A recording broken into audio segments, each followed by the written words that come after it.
Khawarizm, Al-Jabar terkenal di barat, Avicenna atau Ibnu Sina itu ya dengan ilmu-ilmu umum. Dan mereka fasih sekali menerangkan ilmu medis, ilmu apa. Fasih sekali.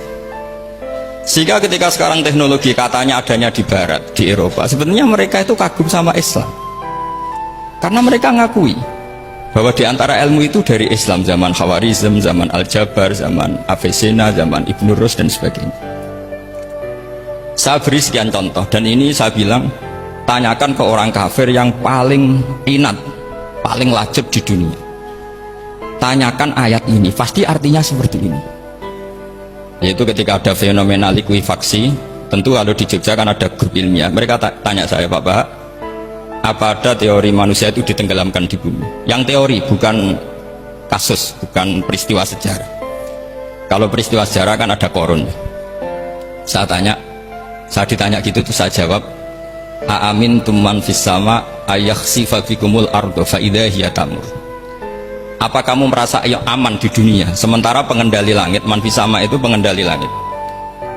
Ya siapa saja, bisa malaikat atau bisa Allah, man sing kudratu fis-sama, itu ahli tafsir beda pendapat. Yang enggak beda yang enggak pernah nafsiri gitu. Jadi yang enggak beda karena enggak pernah nafsiri. Ayah sifat bikumul ardo, bahwa bumi ini bisa ditenggelamkan. Faidah ya tamur, ya memang bumi itu bisa meleleh. Terus saya memberi sekian argumentasi. Kalau kamu katakan justifikasi ilmiah karena kadung Islam dan kadung pegangan Quran, mungkin Anda akan bilang saya ini justifikasi, nyari pembenaran secara syariah. Tanyakan ke ahli lughat yang non muslim, maknanya ayat itu tetap seperti itu.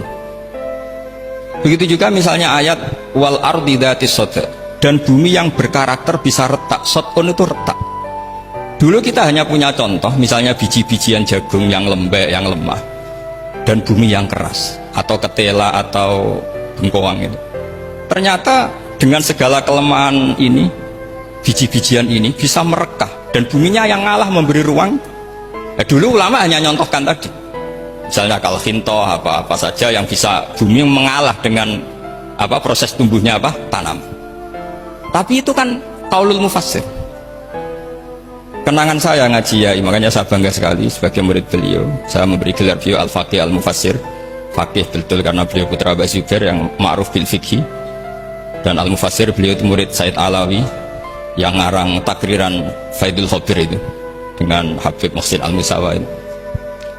Ini penting, sanad kita ini penting, dan kita insya Allah sebagai murid tidak akan merusak sanad itu. Dan yang merusak sanad itu gurunya alim, baik guru alim terus kita bodoh, itu merusak sanad itu. Saya masih ingat didawi Mbah Mun, wong jagungan merusak sanad. Ibnu Hajar al-Asqalani ngalim-ngalimi wong, di murid Zakaria al-Ansori, beliau di murid Ibnu Hajar itu, terus di murid Fathul Mu'in. Jadi kiai nak di murid ngalim itu yo isen. Nah kita berlomba-lomba supaya gak ngisin-ngisinin apa.